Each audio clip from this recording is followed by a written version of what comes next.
How do you do, ladies and gentlemen? We told you we would be back, and sure enough, we're back. You know, we went through that period when WCAT had their main computer wiped clean. We had problems, but we were back last month, and we're back again. And you know what? Before we know it, even though it's a hot day today, gentlemen, we'll be in the fall. So, goes around, the seasons change, but our minds never change. We're here to remind you of things that are bothering us. And this month, Dave Phipps is over here, is going to kick off. Jim Aylward, myself, Dick Bangs, and David has been really angry because he's reading things lately relative to student debt and the amount of money that's outstanding by so many people that the government has backing all of this money, and we wonder how many people defraud on these or else do not bother. They default, never mind defrauding, default, or how many pay them back, and how much when is it ever going to end?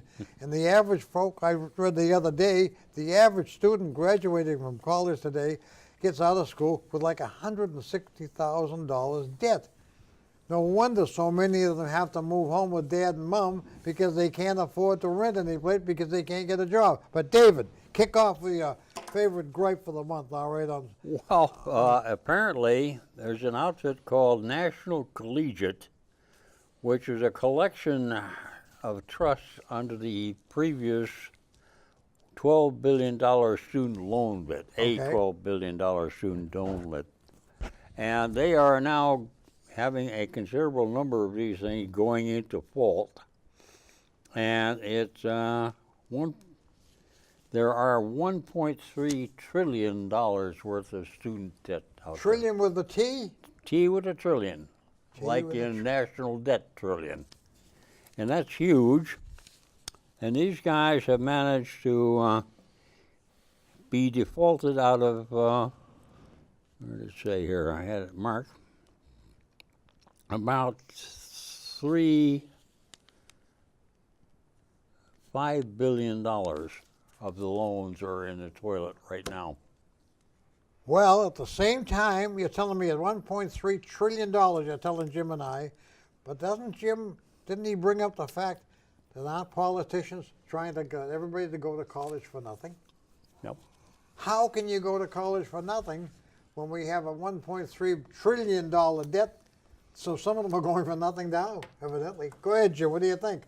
Well, I think the politician is insulting us when they call us nothing because we are the ones that are responsible for the money. Who? David and Dick and Jim. Because ultimately it has to be paid by someone.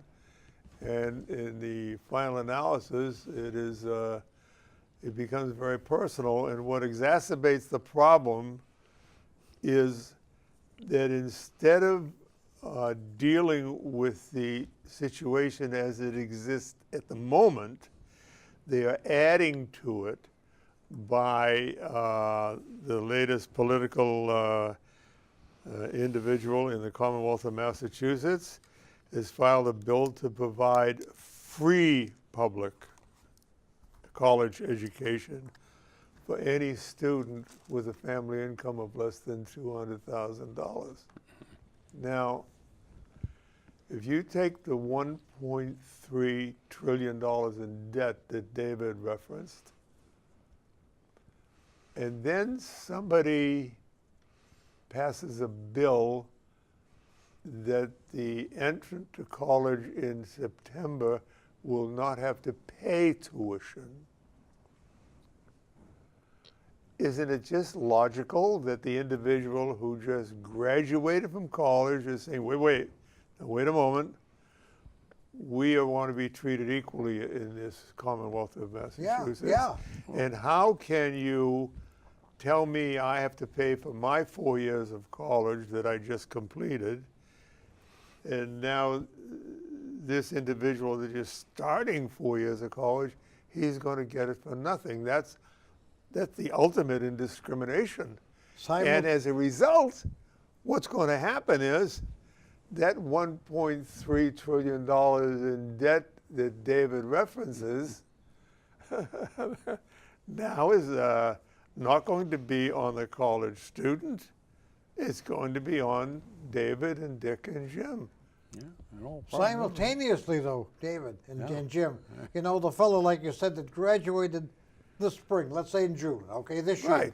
His brother's going into in the fall for ZIP, and the other fellow says, well, should I even bother to look at my $160,000 part of the 1.3 trillion if my brother goes for nothing? Yeah, why not? Well, the only problem I have is something my dad told me a long time ago, and there was no such thing as a free lunch. Yeah, we've been telling our kids that for a Apparently, long time. we have decided that there are free lunches. It just depends on who's going to eat them and who's going to pay for it. Well, yeah, but the politician says it is free. The politician Oh. disagrees with your dad. Well, Well, now one of you is doesn't have a grasp on things. Well, is it I your don't- dad I- or the politician? You I talk don't- about talking out of both sides of your mouth, Jim, simultaneously, right? Well, ultimately, when a dollar is spent, it's a basic law of economics. Right. When a dollar is spent, it has to be paid. Now, it can be paid by the individual running out of the debt and the individual who supplied the service or the product being responsible for the dollar, but somebody is ultimately responsible for that dollar. Right. And what the politician is doing is saying, we're playing games with words. That free college tuition he's giving the entrant to college, say in the fall, is a misuse of the English language. It's not free.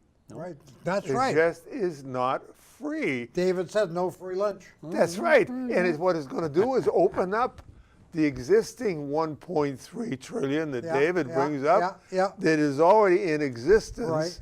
And how can you in good conscience make the individual who just happened to have the misfortune of graduating last year Yeah. pay for his college tuition, and his brother is coming in this year and doesn't have to pay anything? Ironically, ladies and gentlemen, as I started to say, or I did say at the beginning of this program, is that there's so few jobs available. What are the college teaching? They're teaching a lot of theory in a lot of disciplines. However, there's no positions to be filled by many of these folks getting out of college. So, of course, the summertime was a break for some of them. They could work as waitresses and waiters down at the Cape or at the resort areas, although the Cape, as you know, had problems filling a lot of the slots there. But, you know, and we hear about these stories about young fellows with master's degrees and maybe even PhDs working in summer help. They don't have a position to go to in the discipline they were trained at in college at big bucks, right, James? Again, it's tied into what we started this conversation about. Yep. When you give something for free, you're going to attract many customers because it's free. When you ask people to pay for what they receive, it will attract fewer customers. Fewer, right. And as a result, the quality of that which is received, the free versus the Yeah. paid for, is going to be directly related to how much was or was not paid for that particular education. And that's what they refuse to understand, and that's why the college debt has been increasing incredibly, because the colleges, I'm very disappointed in the leaders of the colleges.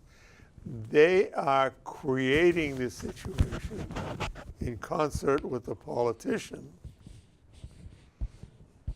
to have more courses taught in college, and after 4 years, there's no application for what was learned Right, in those right. 4-year Yep, courses yep.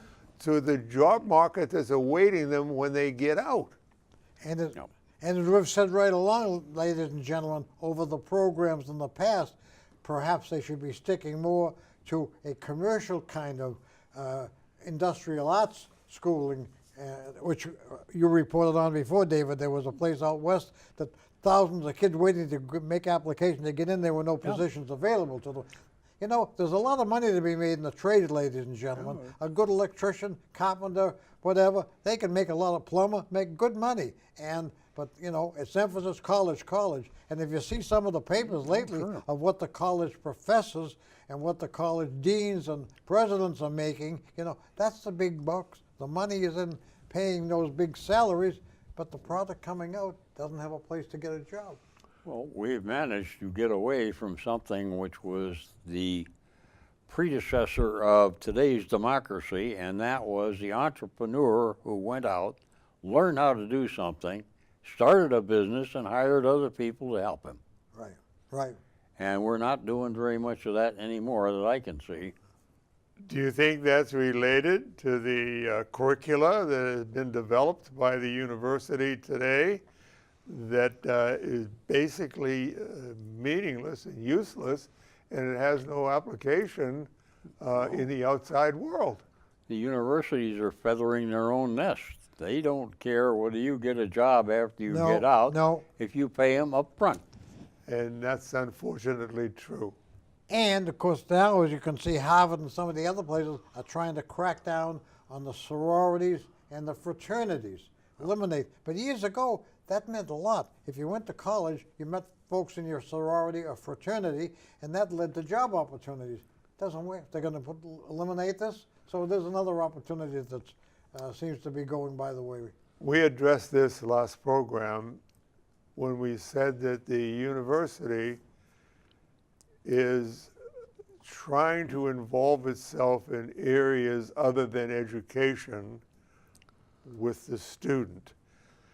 When the student goes to college, if he wants to join a fraternity or a sorority or an organization, the Elks Club or the Beachcombers Club or whatever, it's none of the university's business what he wants to join and how he deals with it. Right. The As long only as they behave themselves and don't. all the university disgrace can on the demand university. that student is when the student shows up on campus, Yeah. he plays the game according to the university dictates. Right. Right. But once he walks off that campus, No, he's on you his know, own. it's like That comes back to the upbringing from the home, James.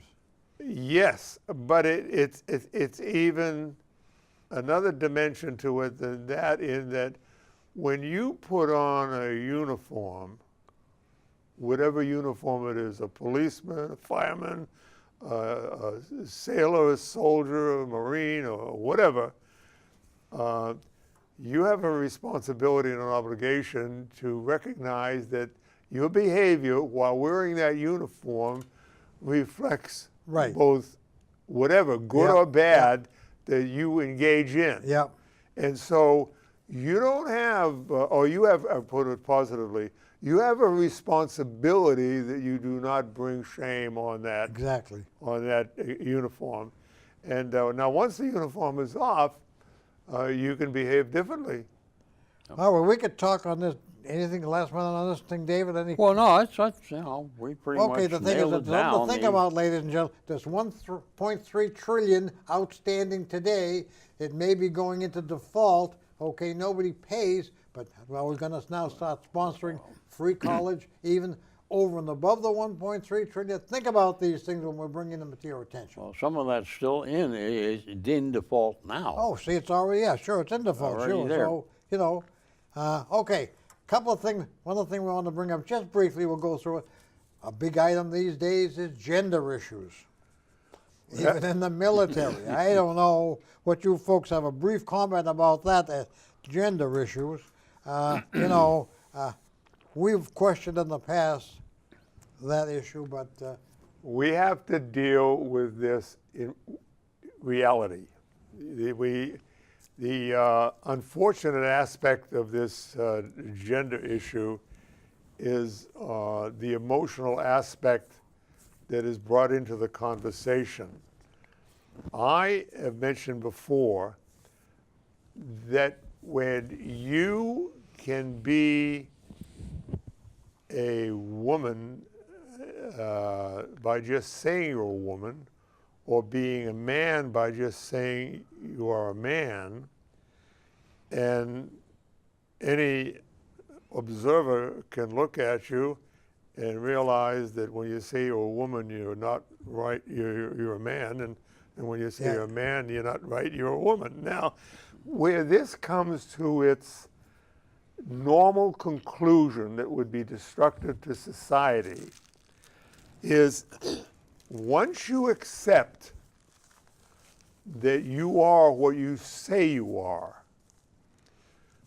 I'm now am a man.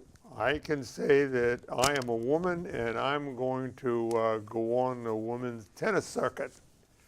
And I'm going to play tennis on the women's tennis circuit. And if anybody questions me, I'll say, yeah, I'm a woman.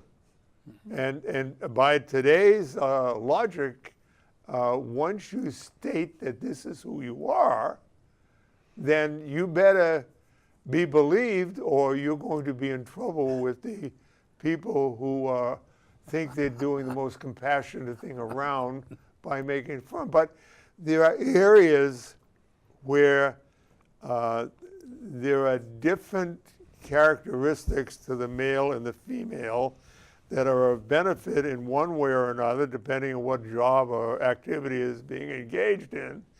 And just taking it to an extreme, can you imagine a school in our area deciding upon itself that it was going to field a girls' basketball team made up of boys who say they are girls? Now, in the normal course of events, they'll never lose a game. They just wouldn't lose a game. Right. Oh, till they're But what it does is it destroys the freedom that an individual should have to comport himself or herself with like people in a competitive situation where you have a reasonable expectation of having a competitive activity. Well, that would work for 1 year. You'd have an undefeated season. But next year, your rivals would be fielding the same type of team. Could be. Anyway, we're not going to dwell on it, ladies and gentlemen. Gender, Excuse me, just to finish that. Yeah, but what happens to the innocent people? The innocent people are the ones who can't engage in that activity because they can't compete with the other sex. And now there's no activity for them to engage in. Well, Yeah. maybe we'll come up with something good like the Dinky League or the Little League or the Inept League or what have you. I don't think I should have opened that can of worms, ladies and gentlemen. Something to think about, though. There are issues, no question about it. Now, talking about issues, you know, they're struggling in the Congress with the health care. The word is out specifically. Everybody knows they've already admitted the Affordable Care Act, or known as Obamacare, is due to implode in the coming months. No question about it. They can't get together with a plan to either fix that or throw it out and start a new plan. I can't, for one, comprehend. In the past, they were always able to sit down and work these issues out. What the hell is going on, fellas? Solution is very simple. Well, Solution is very, very simple. it is very simple. The economics of the thing say it's going to hold up. And those who are big boosters or former boosters of it will, in private, if not in public, admit to the fact that it's. Oh yeah, they know. Right. The other side says we know that the problems are coming soon. But What are you doing about the it? solution is very simple.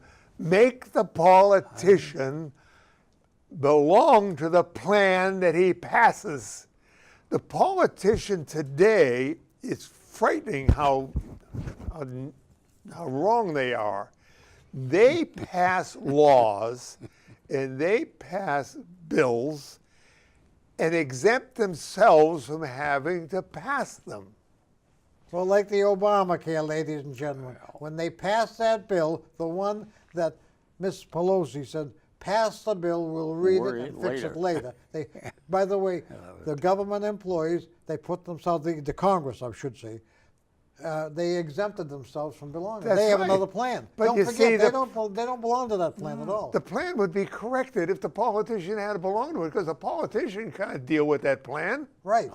But he can deal with the one that he gave himself Yeah. by refusing to get involved with the plan that he made you and me and Now, how do you everybody like else. that, ladies and gentlemen? They are not bound by that. They have their own plan to cover their own health and safety. I don't know how far it extends to their aides, their staff, or not. But at least the elected officials, our elected officials that work for us, the government guys we send to Washington, they're not bound to be part of that health care. That manifests itself in many different ways.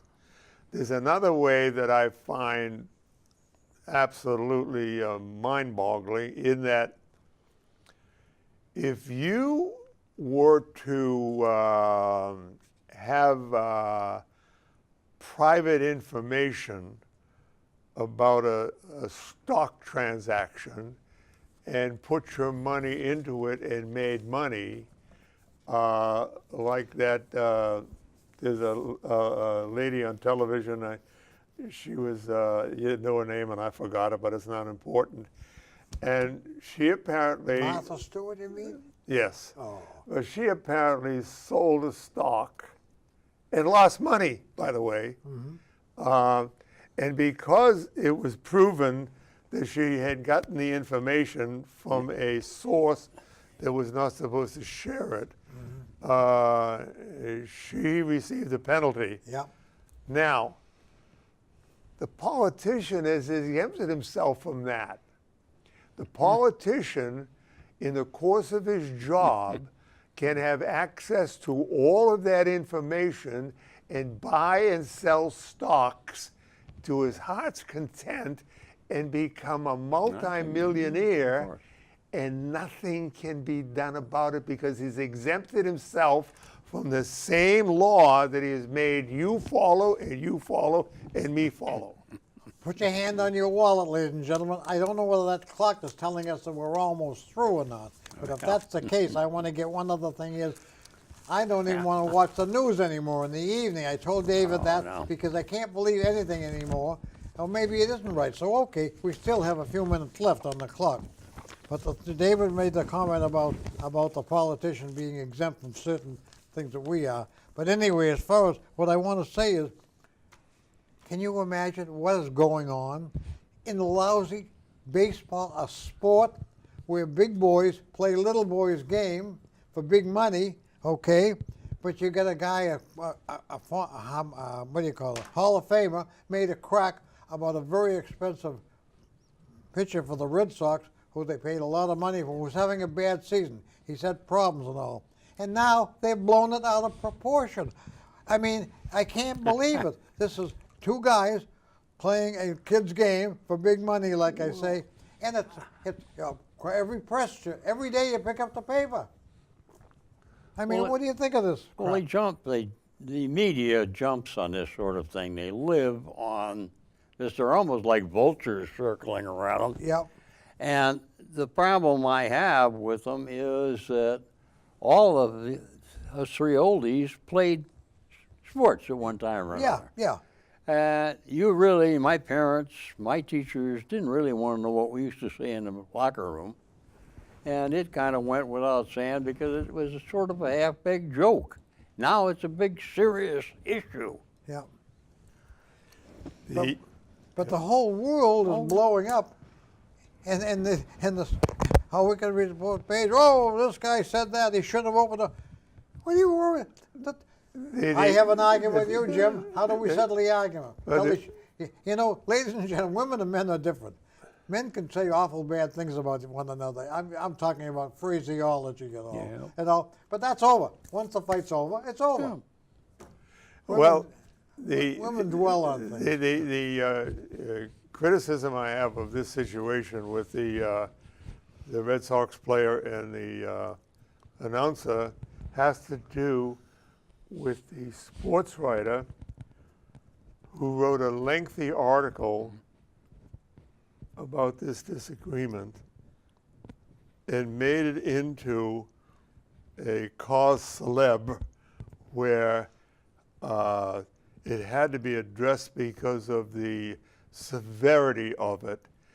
The discussion between those two people should have been ignored and forgotten about, like any discussion that any two normal people would have.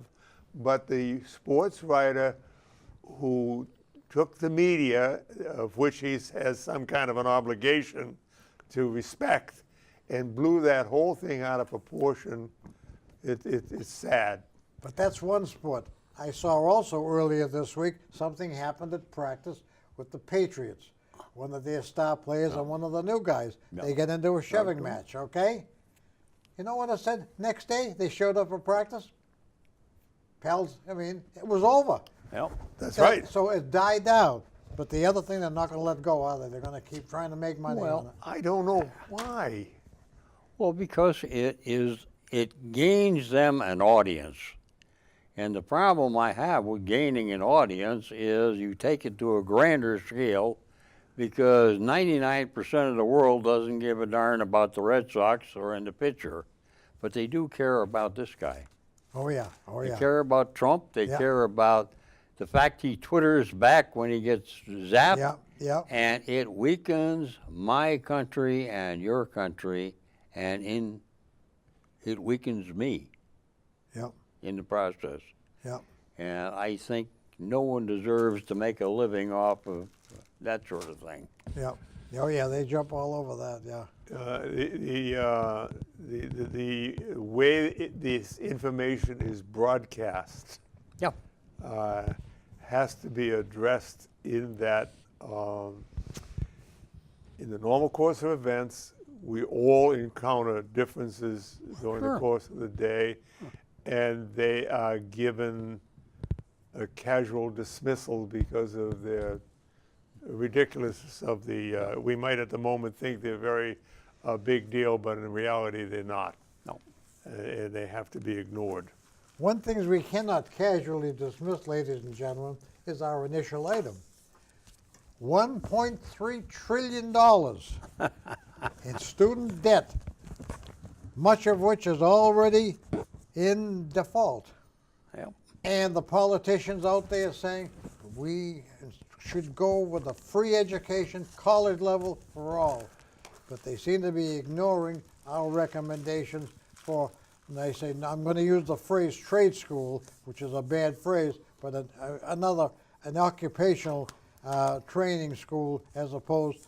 College is not for everybody. Even some of the folks you talk to, both parents and the students, say, I'm not for college. I want to go get an education in a trade, or I want to do this or do that. Because the jobs aren't there, ladies and gentlemen, and it's really hurting a lot of people. And besides, somebody has to pay that $1.3 trillion back, never mind picking up more.